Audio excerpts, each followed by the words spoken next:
1절에 그 후에라고 나와 있는데요. 그 후에는 헬라어로 메타타우타라고 합니다. 이것들 후에라는 뜻을 가지고 있습니다. 이 단어는 이야기상으로나 또 시간적으로 연관이 없을 때, 상관이 없을 때도 사용하는 단어입니다. 이런 의미로도 볼 수 있습니다. 어느 날, 어느 때와 같은 의미로 사용할 수 있습니다. 그렇게 봐도 되는 것이 4장의 내용 뒤에 바로 5장의 내용이 이어지는 것은 아니기 때문입니다. 4장에서 왕의 신하의 아들을 고친 다음 곧바로 중풍병자를 고친 것이 아닌 것을 우리가 흐름상 알 수 있습니다. 그래서 그 후에라는 의미도 시간이 얼마 지나서 또는 그러다가 어느 때라고 보면 좋을 것 같습니다. 그 후에 유대인의 명절이 되어 예수께서 예루살렘으로 올라가시니라, 또는 어느 날 유대 사람의 명절이 되어서 예수께서 예루살렘에 올라가셨다, 이렇게 봐도 되겠죠. 이렇게 1절인 이야기의 처음에서는 지금 어느 때인지를 보여주고 있습니다. 이야기의 시작을 알리는 부분입니다. 어느 날 명절이 된 것입니다. 어느 때에 명절이 되어서 예수께서 예루살렘으로 가셨습니다. 예수께서는 갈릴리에 가셨다가 갈릴리에 머물고 계시다가 예루살렘으로 올라가셨는데요. 이 앞장의 4장의 내용도 갈릴리에서의 활동 내용입니다. 갈릴리에 계시다가 이제 명절이 되어서 예루살렘으로 올라가셨습니다. 정확히는 북쪽 지방에서 남쪽 수도로 가신 것입니다. 유대 공동체가 예루살렘으로 상경하는 이 명절은 세 가지인데요. 첫째로는 유대력으로 1월에 유월절이라 하는 무교절이 있습니다. 유월절은 출애굽기에 여호와께서 이스라엘 백성이 애굽에서 해방된 날을 기념하는 날입니다. 또 유대력으로 3월에 있는 칠칠절입니다. 이 칠칠절은 오순절이라고도 부르는데요. 첫 수확의 첫 열매를 드리는 감사와 기쁨의 절기입니다. 우리가 지키는 것으로는 맥추절과 같습니다. 유월절 후 첫 안식일부터 50일 되는 날 하나님께서 하나님께 첫 열매를 드리는 날인 것입니다. 이 날도 굉장히 큰 명절 중에 하나입니다. 세 번째는 초막절입니다. 유대력으로 7월 15일인데요. 우리 달력으로는 9월에서 10월입니다.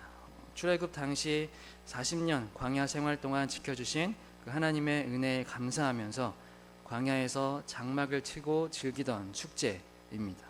또한 한 해 농사를 마치고 감사하는 추수감사절과 같습니다. 이 세 가지 절기 동안에는 무엇이 금지되어 있냐면 노동이 금지되어 있습니다. 또한 이 세 가지 절기 동안 모두 거룩한 날로 모여야 했습니다. 거룩한 성회로 모여야 했던 날입니다. 민족 명절 중에서 가장 큰 명절이 되겠죠. 이 세 가지 명절 중에서 지금 사건은 어떤 명절인지는 나와 있지 않지만 세 가지 중에 하나이겠죠. 이 절기들은 모두 명절이고 축제의 날입니다. 우리도 명절이 되면 참 좋아하죠. 아마 쉬는 날이라서 좋은 것이 가장 큰 것 같습니다. 아이들도 참 좋아하고요. 또 노동을 멈추고 쉬는 날이라서 참 좋은 날입니다. 어쨌든 이 축제에는 모두가 즐거워하는, 어린아이부터 노인에 이르기까지 모두가 함께 즐거워하는 날입니다. 환호성이 있고요. 또 먹을 것이 넘쳐납니다. 또 축제에 대한 설레임이 가득합니다. 그런데 이 축제에 환호성을 지르지 못하는 사람들이 있습니다. 3절에 나와 있는 베데스다 연못가에 누워있는 병자들입니다. 베데스다는 연못인데요. 이 연못은 예루살렘 성전으로 들어가는 문 중에서 북동쪽에 있는 양의 문 옆에 있습니다. 이 연못은 돌로 쌓여져 있고 크고 깊이 파져 있는 큰 연못입니다. 베데스다라는 말은 벳 헤세드라는 히브리어인데요. 이 벳은 집이라는 뜻이고 헤세드는 자비라는 뜻입니다. 그러니까 합치면 자비의 집이라는 의미입니다. 이 베데스다에는 행각 5개가 있었다고 합니다. 이 성경이 옛말이 많아서 어려운데요. 이 행각은 옛날 집, 뭐 궁이나 조선시대 궁궐 같은 것을 보면 집 안에서 나와서 또 신발을 신고 다니는 그런 통로를 말합니다. 열려져 있는, 개방되어 있는 기둥만 있는 어떤 주랑이라고도 하죠. 이 집과 기둥 사이에 다니는 통로입니다. 위에는 또 지붕도 있습니다. 그러니까 지붕과 기둥만 있는 곳에서 그곳을 집 삼아서 많은 환자들이 누워 있던 것입니다. 눈먼 사람들, 다리 저는 사람들, 또 중풍병자들이 누워 있었습니다. 아픈 사람들의 거처입니다. 말하자면 성전의 부속 보건소라고 할 수 있습니다.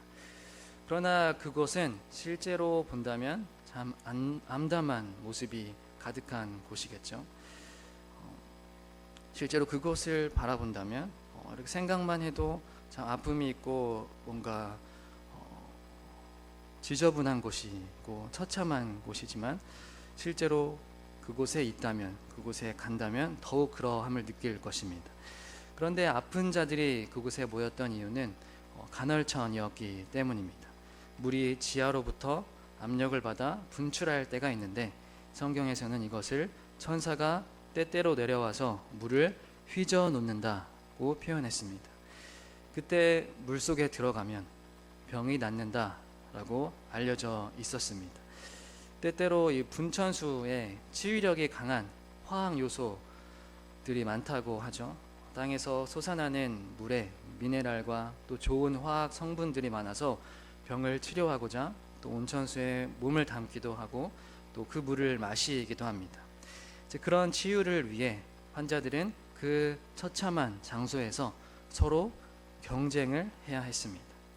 지금 그 자체로도 처참한 모습들인데 거기다가 이 병자들이 서로 싸우고 경쟁을 해야 되는 상황인 것입니다. 참 가혹한 세계입니다. 오랜 병으로 고통을 받는 자들이 그 안에서도 살아남기 위해 서로 싸워야 하는 이 치열한 자리가 되었습니다. 그곳을 실제로 본다면 아마 차마 보기 힘든 모습이었을 것입니다.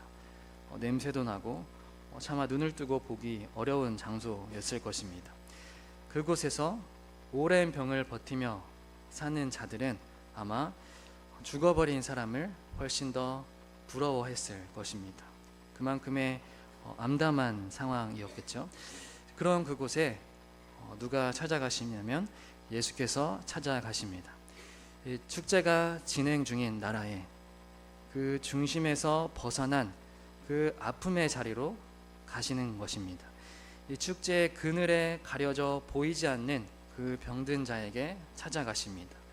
38년 된 병자에게 일어나서 내 자리를 걷어 가지고 걸어가거라 라고 그를 해방시키십니다.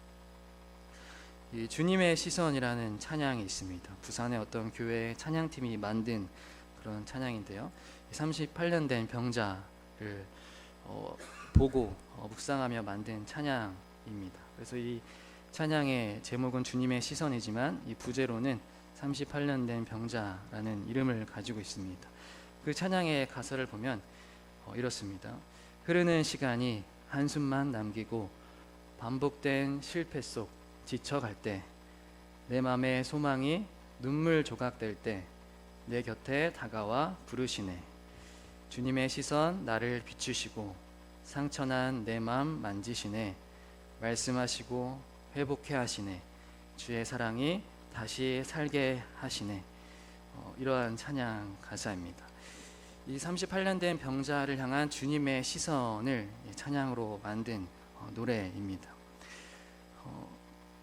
주님의 시선이 많은 축제 가운데에서 조금 떨어져 있는 성벽 바깥에 아무도 보지 않는 어두운 그곳에 주님의 시선이 향해진다라는 것입니다.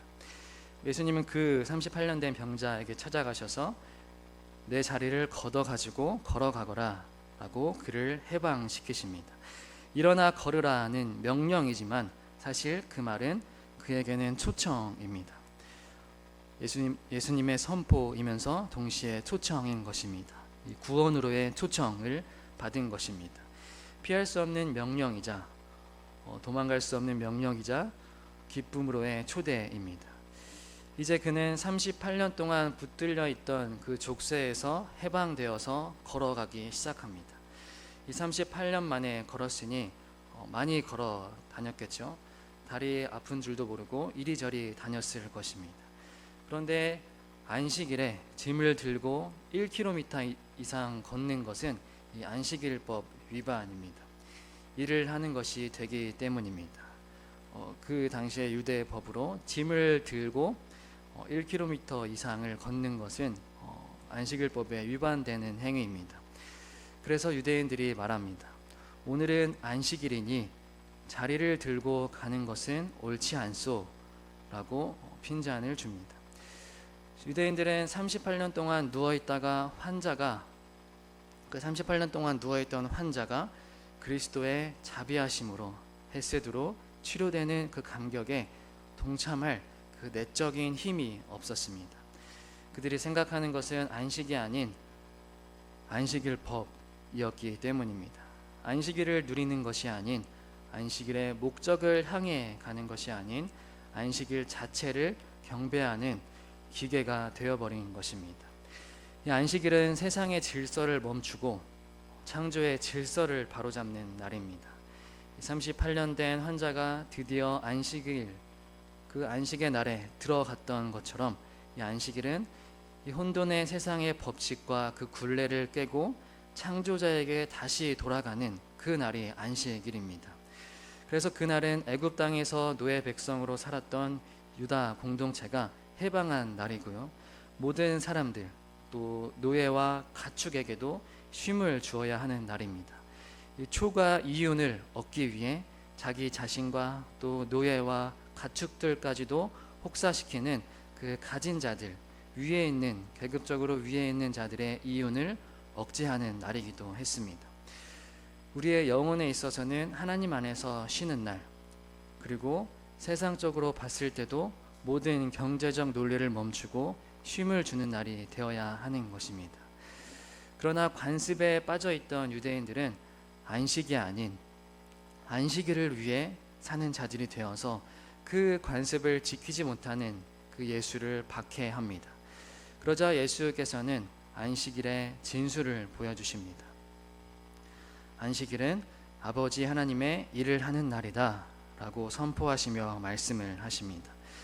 예수께서는 안식일의 참 의미를 살리기 위해 38년 된 병자를 온전하게 하십니다. 안식일은 생명을 구하는 날입니다. 유대인들은 안식일에 가축이 물에 빠지면 구해주는 일은 했습니다. 그러면서 사람을 구하는 일은 정죄하고 있습니다. 그리고 무엇보다 중요한 것은 예수께서 하신 일은 병자를 죄에서 건지신 일이기 때문입니다. 14절에서 예수께서는 내가 말끔히 나았으니 다시는 죄를 짓지 말라고 하십니다. 이 병자의 상태를 죄된 상태로 보시는 것입니다. 그래서 보면 죄는 여기서 봤을 때 이 죄는 영혼의 무능력 또는 무의지 상태를 말합니다. 하나님과 동행할 수 있는 그 능력을 빼앗기는 무능력, 하나님과 함께 일할 수 없는 그 무의지의 상태입니다. 그 사람은 하나님과 살고자 하는 그 순종을 거부하고 거기로부터 탈선한 상태에 이르기 때문입니다. 이런 영혼의 나태함과 무능력이자 결국 그 불순종의 상태가 죄된 상태입니다. 그 하나님의 품 안에 거하지 못하고 하나님의 힘 안에 거하지 못하고 자신의 이기적 상태, 자신의 나태한 상태, 그 하나님의 그 영에 거하지 못하는 무능력이고, 그리고 결국에는 하나님의 말씀에 순종하지 못하는 그 불순종의 상태가 곧 죄된 상태인 것입니다. 이 유대 공동체는 예수님의 행동이 못마땅했습니다. 기존의 질서를 깨뜨리시기 때문입니다. 오래된 관습에 질문을 던지기 때문입니다. 또 안주해왔던 삶의 불편함을 주기 때문입니다. 그래서 진리는 언제나 우리를 불편하게 만듭니다. 우리의 삶에 질문을 던지시고 또 내 삶을 낯설게 만드십니다. 이 불편함을 견디지 못하고 자존심으로 버틴다면 그리스도를 박해한 이 유대 사람들과 이 종교주의자들과 똑같이 되는 것입니다. 그런 유대인들에게 그리스도는 하나님이 자신의 아버지다라고 선포하십니다. 나는 아버지의 일을 한다라고 말씀하십니다. 하나님은 그리스도의 아버지가 되시고 우리도 그분을 아버지라고 부릅니다. 이 자녀된 우리는 아버지의 일을 할 수 있습니다. 그것은 생명을 살리는 일입니다. 교회 안에서 영의 생명을 죽이는 일은 아버지의 일이 아닙니다. 주일은 안식일입니다. 일주일 동안 세상의 방식대로 살았다면 이 주일만큼은, 적어도 최소한 주일만큼은 그 방식을 멈추시기를 바랍니다. 사람들을 바라볼 때도 나의 원칙과 신념, 그 평가의 눈으로 바라보는 것이 아닌 긍휼의 눈으로, 또 사람을 일으켜 세우고자 하는 눈으로 바라보기를 주님의 이름으로 소망합니다. 아멘. 하나님 안에서 참 안식을 누리는 오늘 하루 되게 하옵소서.